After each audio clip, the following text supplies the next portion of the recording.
ఈరోజు మన యొక్క ఎస్కోటై అసదై ప్రేయర్ సెంటర్ నుండి క్రిస్మస్ శుభాకాంక్షలు, క్రీస్తు యొక్క జన్మ దినోత్సవాన్ని మనం తెలియపరచాలని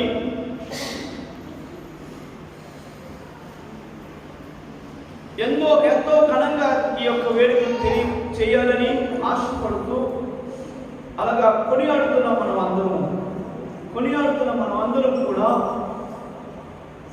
మొట్టమొదట మందిరం పైన ఒక పెద్ద స్టార్ పెట్టాం. ఈ స్టార్ యొక్క ఖరీదు 25,000. తర్వాత ఎన్నో లైటింగ్స్ పెట్టి మొత్తం డెకరేషన్ చేసి బయటంతా అందంగా మందిరాన్ని అలంకరించాం. పసులు పాక పెట్టాం. ఈ యొక్క విషయాలన్నీ దేనికి గుర్తుగా ఉన్నాయి? ఎందుకు అంటే ఈ లోకాన్ని రక్షించే రక్షకుడు, ఈ లోకాన్ని అంతటిని కాపాడే దేవుడు యేసుక్రీస్తు వారి యొక్క జన్మదినోత్సవాన్ని జరుపుకుంటున్నాం. మీకు ఒక మాట చెప్తాను. ఈరోజు మా ఇంట్లో మా యొక్క బాబు యొక్క పుట్టినరోజు జరిగితే మీకు అందరికీ చెప్పను. నేను, నా భార్య, మా బంధువులు చేసుకుంటాం, మా కుటుంబస్తులు. ఒక పెళ్లి జరిగిన ఇంట్లో మా కుటుంబస్తులు చేసుకుంటాం, మా కుటుంబస్తులకి నా బంధువులకు చెప్పుకుంటాం. నా స్థాయి అంతే. ఒక ఎమ్మెల్యేకి పుట్టినరోజు అనుకోండి, ఆ ఎమ్మెల్యే యొక్క వార్డు అంతా కూడా ఆ జన్మదినోత్సవాన్ని వచ్చి చేసుకుంటారు. అంతేగాని పక్క ఎమ్మెల్యే వార్డులో చేసుకోరు. అలాగే ఒక ముఖ్యమంత్రి పుట్టినరోజు వచ్చింది అనుకోండి, జాగ్రత్తగా ఆలోచించాలి.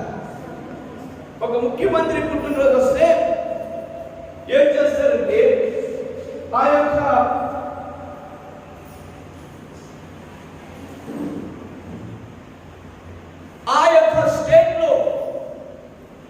స్టేట్ మొత్తం మీద ఉన్న ధ్యానం అంతా చేసుకుంటారు. ఎందుకంటే ఆ రాష్ట్రానికి ఆయన ముఖ్యమంత్రి. కానీ బయట రాష్ట్రస్తులు ఎవరు కూడా చేసుకోరు. మన రాష్ట్రంలో ముఖ్యమంత్రి జగన్ గారి పుట్టినరోజు మొన్న 21ని చాలా ఘనంగా చేశారు. పేదోళ్ళకు పక్క పంచారు. ఏ రాష్ట్రంలో? ఆంధ్ర రాష్ట్రంలో, పక్కన ఒరిస్సా రాష్ట్రంలో కాదు, తమిళనాడులో కాదు. కానీ గాంధీ మహాత్ముడి యొక్క పుట్టినరోజు ఆంధ్ర రాష్ట్రంలో చేసుకుంటారు, తమిళనాడులో చేసుకుంటారు, ఒరిస్సా రాష్ట్రంలో చేసుకుంటారు, ఇండియా భారతదేశంలో అన్ని రాష్ట్రంలో ఉన్న వాళ్ళు చేసుకుంటారు. ఎందుకు? ఆయన ఒక రాష్ట్రానికి కాదు కావాల్సిన మనిషి, ఆయన దేశ నాయకుడు. దేశాన్ని అంతటికీ నాయకుడు, దేశానికి గొప్ప. కాబట్టి ఆయన పుట్టినరోజు సెలవు కూడా చేసుకుంటాం. అలాగే వేరే దేశంలో గాంధీ మహాత్ముడి యొక్క పుట్టినరోజు చేసుకొని జాగ్రత్తగా ఆలోచించండి. గాంధీ మహాత్ముడు మన భారతదేశానికి ఎన్నో మేలు చేశారు. కాబట్టి ఆయన యొక్క మేలు కొనియాడుతూ ఆయన గొప్పతనం బట్టి మనం జన్మదినోత్సవం చేస్తాం. వేరే అమెరికాలో చేసుకుంటారండి గాంధీ మహాత్ముడు పుట్టినరోజు, చేసుకోరు. వేరే దేశంలో ఎవరూ చేసుకోరు, ఒక భారతీయులే చేసుకుంటారు. అలాగే యేసు ప్రభు పుట్టినరోజు మొత్తానికి అమెరికా వాళ్ళు చేసుకుంటారు, రష్యా కమ్యూనిస్ట్ దేశం వాళ్ళు చేసుకుంటారు, భారతదేశం హైందవ దేశం ఇక్కడ కూడా చేస్తారు, చైనా దేశంలో చేస్తారు. ప్రపంచంలో ప్రతి దేశంలో కూడా ప్రతి ఒక్క పౌరుడు కూడా ఆ దినాన్ని జరుపుకుంటారు. ఎందుకంటే ఆయన ప్రపంచానికి కావలసిన ముఖ్యమైన వ్యక్తి. ఆయన జన్మదినోత్సవం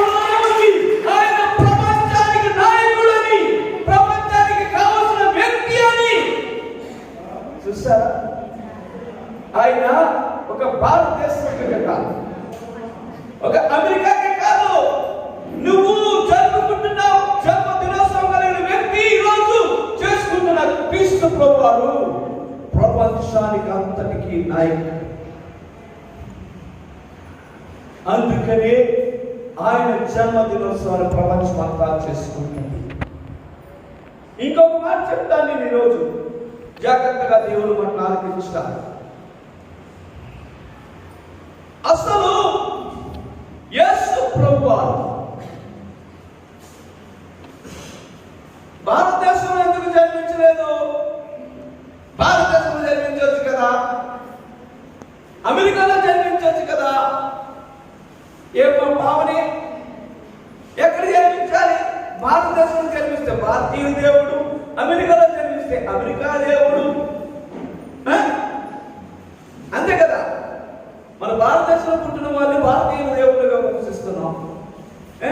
ఏ దేశంలో పుట్టిన వాళ్ళు ఆ దేశంలో దేవుడుగా పూజిస్తాం. కానీ ప్రపంచమంతా పూజించిన వాళ్ళని, ప్రపంచమంతా పూజింపబడుతూ ఆరాధింపబడుతున్న ఒకే ఒక వ్యక్తి, ఆయనే ప్రభువైన యేసుక్రీస్తు వారు. ఎందుకు ఆయన యెరూషలేములో, యూదా బెత్లెహేములో ఎందుకు పుట్టవలసిన అవసరం వచ్చింది? ప్రపంచంలో గొప్ప గొప్ప దేశాలు ఉన్నాయి, గొప్ప గొప్ప రాష్ట్రాలు ఉన్నాయి, అన్ని స్థలాలు ఉండగా అక్కడ ఎందుకు పుట్టాలి? ఒక్క మాట చెప్పగలవా? ఇక్కడ చదువుకున్న వాళ్ళు ఉన్నారు, జ్ఞానులు ఉన్నారు, విజ్ఞానులు ఉన్నారు, గొప్పవాళ్ళు ఉన్నారు, తెలివైన వాళ్ళు ఉన్నారు. చెప్పగలరా? ఎప్సిబా సైనిక్ స్కూల్లోని చదువుతూ మంచి మెరిట్లో ఉన్నాడు, చెప్పగలవా? హల్లెలూయా చెప్పండి ప్రియమైన దేవుని ద్వారా.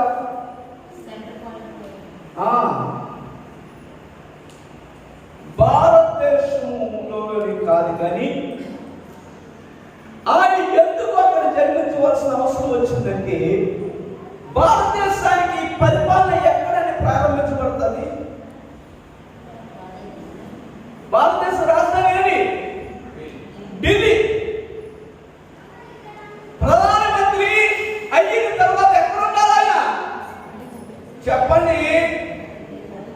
భారతదేశ నాయకుడు, ప్రధానమంత్రి, భారతదేశాన్ని పరిపాలిస్తున్న ప్రెసిడెంట్ ఎక్కడ కూర్చొని పరిపాలన చేస్తారు? భారతదేశానికి రాజధాని అయినా ఢిల్లీ. అలాగే పూర్వ దినాల్లో ప్రపంచానికి రాజధాని మధ్యధరా దేశం.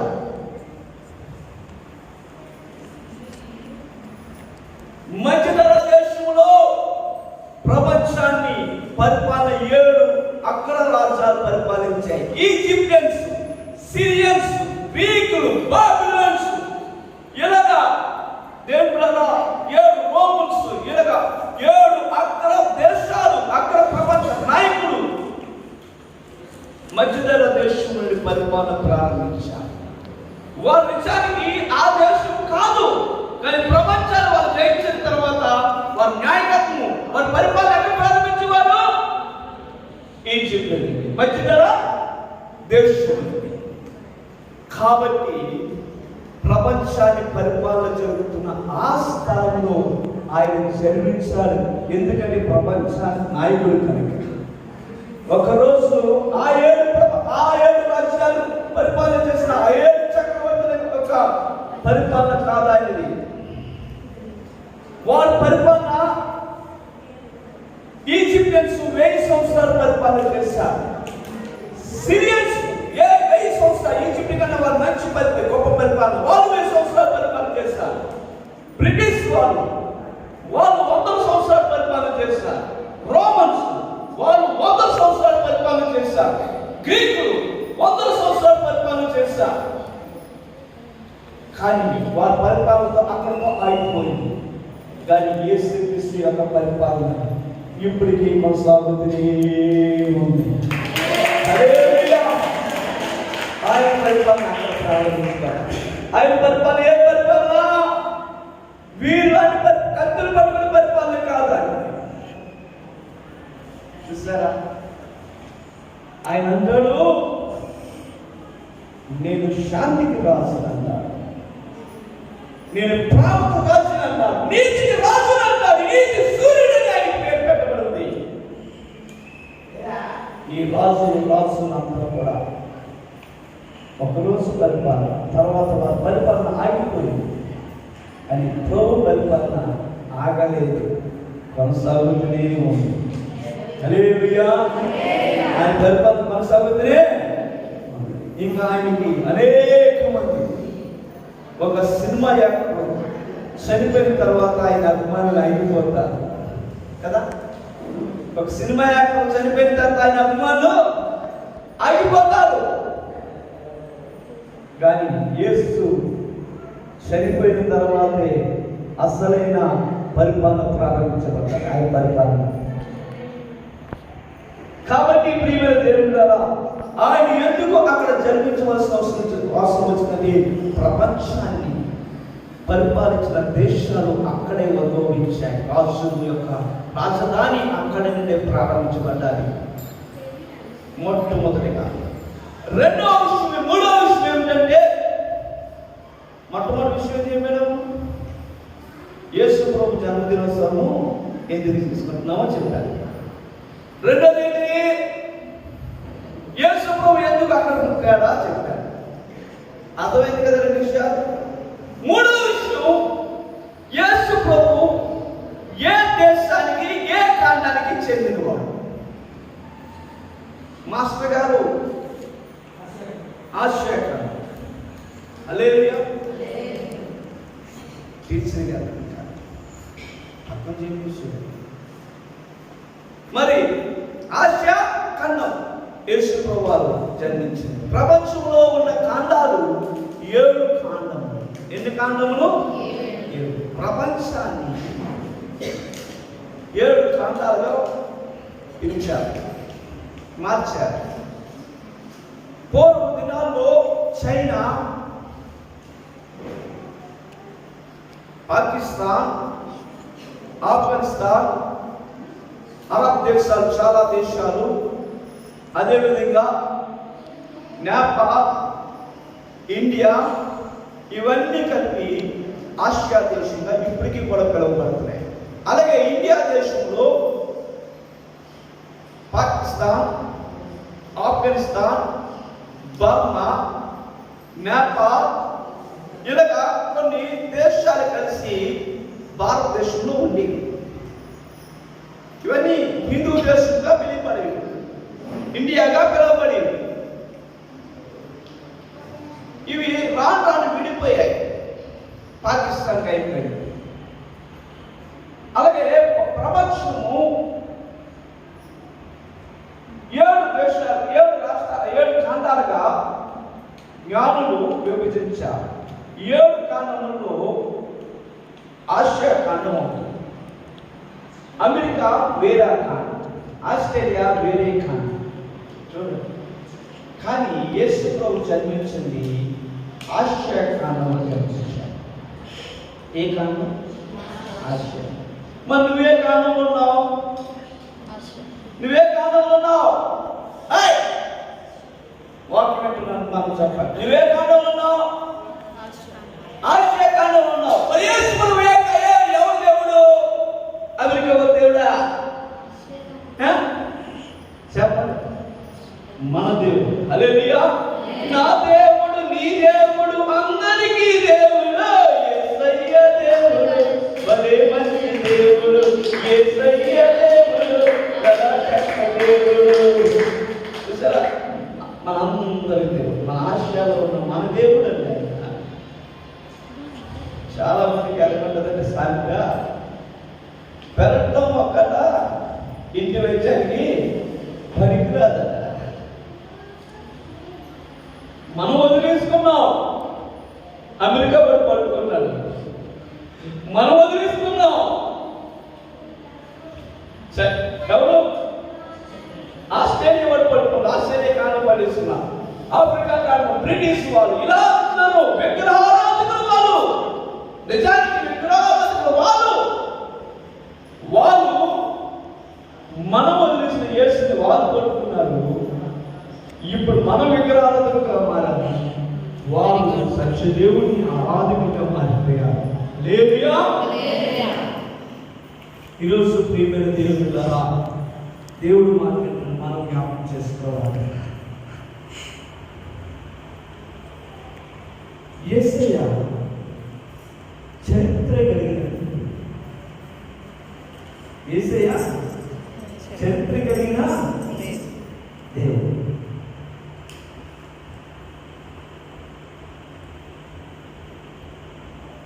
ఆయనకి చరిత్ర ఉంది.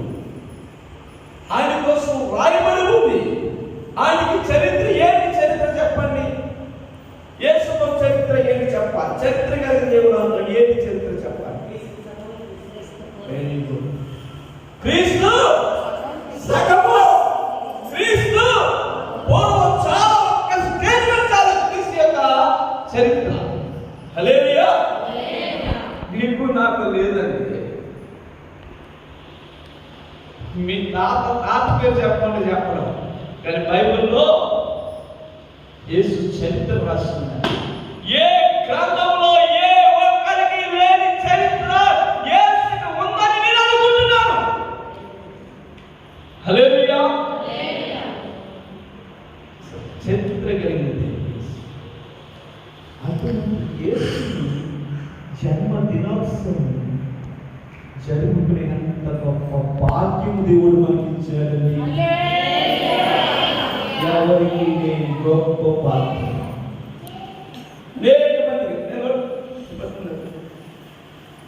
అనేక మందికి లేని భాగ్యం, అనేక మందికి లేని గొప్ప మనకి ఇచ్చాడు. హల్లెలూయా.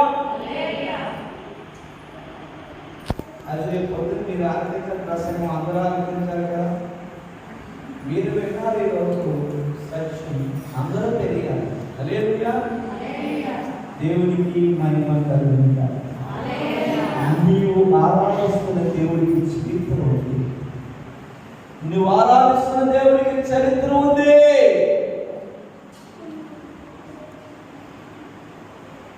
అంత గొప్ప దేవుడు. కాబట్టి ఈరోజు చరిత్ర కలిగిన దేవుడు ఆయన. చరిత్ర ఉంది. దేవుడు ద్వారా ఇంకా మనం ఐదో అంశం, ఐదో మాట ఏమిటి? అసలు దేవుడు భూమి మీద ఎందుకు జరిగించాలి? ఐదో అంశం ఏంటి? దేవుడు భూమి మీద ఎందుకు జన్మించాలి? మిమ్మల్ని అందరూ అడుగుతారు. ఒకటి ఏం చెప్పాను, రెండు ఏం చెప్పాను, మూడు ఏం చెప్పాను, నాలుగు ఏం చెప్పాను, ఐదు ఏం చెప్పాను అడుగుతాను. రాసుకోవాలి. ఆయన భూమి మీద ఎందుకు జన్మించాలి? అసలు ఎందుకు జన్మించాలి? దేవుడు ఎందుకు జన్మించాలి భూమి మీద? ఎవరైనా చెప్తారా? అసలు దేవుడు ఎందుకు జన్మించాలి? చాలా మంది అంటారు సర్వ పాప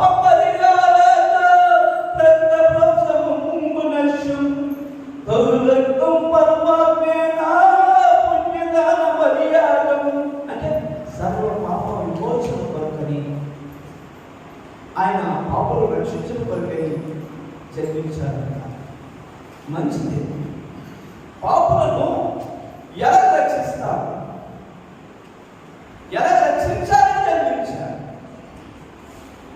ఒక మాట చెప్తాను. నేను ఇక్కడ ఈ మందిరం కడుతున్నప్పుడు, ఈ యొక్క మందిరాన్ని కట్టిస్తున్నప్పుడు ఒక ఆయన పనికొచ్చాడు. అంటాడు, ఆయన అష్టగారు ఈ గోడ పెయింట్ అయ్యాలంటే దీనికి 1 రోజు పడుతుందండి అన్నాడు. 1 రోజు పడుతుందా ఈ పెయింట్? ఎంత అంటే 1 రోజులు ఇద్దరు చెప్పిన ఇద్దరికి రోజుకి 1000 రూపాయలు. ఎంత? మీరు ఒక పెయింట్ వేయగంటాను. నేను అన్నాను 1000 రూపాయలు ఇస్తాను. ఏంటండి 1 రోజులు పడిందని 1000 ఇస్తాను అంటున్నారు. మీరు పొద్దు పెళ్ళి చెప్తున్నారంటే నేను పెయింట్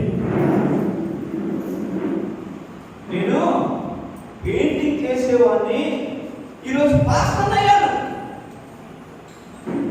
నేను పెయింటింగ్ పని చేసుకుంటూ అది ఎన్ని రోజులు వేయగలను? నేనైతే ఒక్కటే చేస్తాను ఒక రోజు.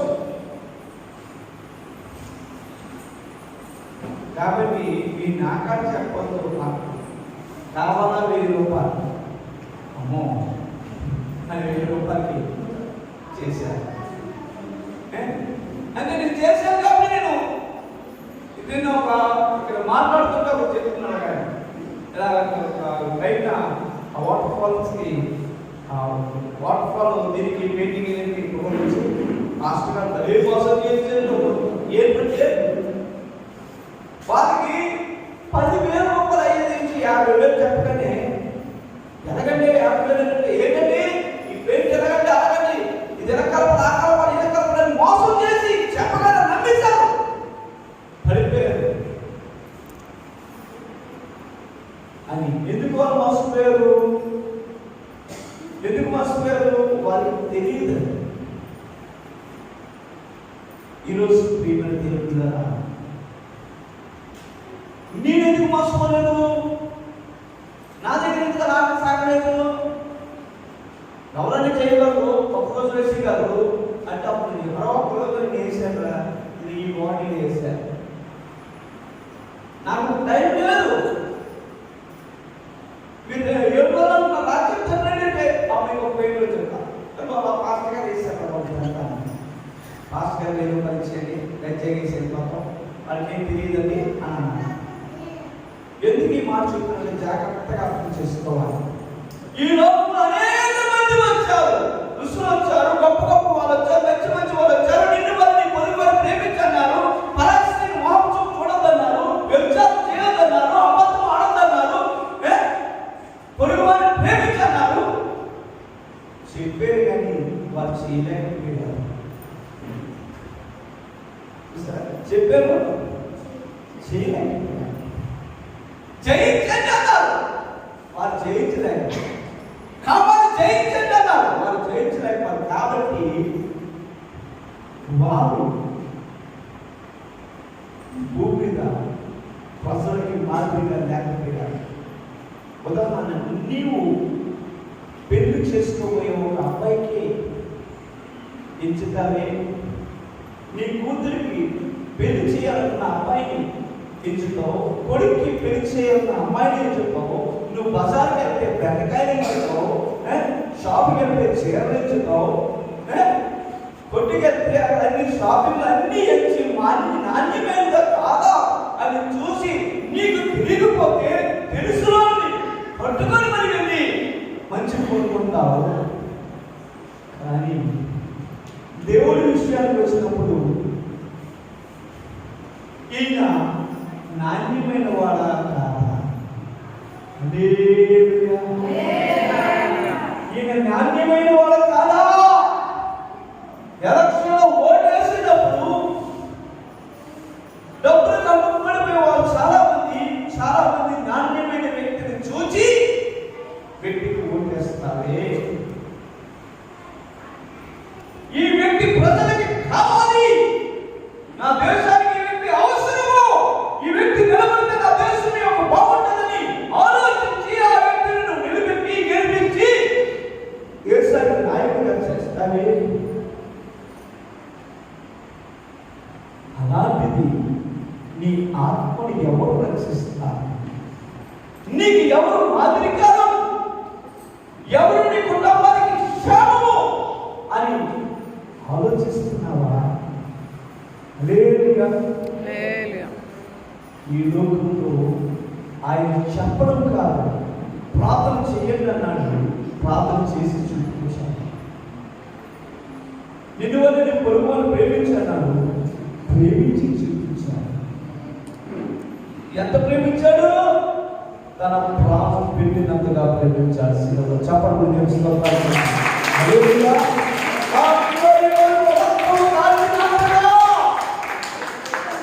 అందరితో రక్తము కార్చినంతగా, మామూలుగా కాదండి. హింసిస్తున్న వారి కోసం ప్రార్థించాలి. ఈ లోకంలో ఏ ఒక్కరు కూడా అది చేయలేదు. నన్ను హింసించే వారిని ఎవరైనా ప్రేమిస్తారా? వారి కోసం ప్రార్థన చేస్తారా? ఎవరైనా? ఒక్కడే యేసు, ఒక్కడే ఈ లోకానికి దైవము ఆయనే. చూసారా? ఒక్కడే కామ క్రోధ మద మత్తులను జయించి పరిశుద్ధుడు ఆయన నడిచి చూపించాడు. ఇదిగో నడండి, ఇలాగ నడిస్తే నువ్వు చస్తే నిత్యత్వానికి వస్తావు అని అడుగు జాడలను మనకి మాదిరి గురించి చూపించడానికి దేవుడు నరవతారుగా జన్మించాడు. ప్రాముఖ్యమైన అవసరం అదండి. అందుకని వచ్చాడు. ఈ లోకంలో ఎవరు మనకు చూపించలేదు అటువంటి జీవితం. అందుకనే ఆయన దేవుడు చెప్పడం తెలుసుకోవాలి.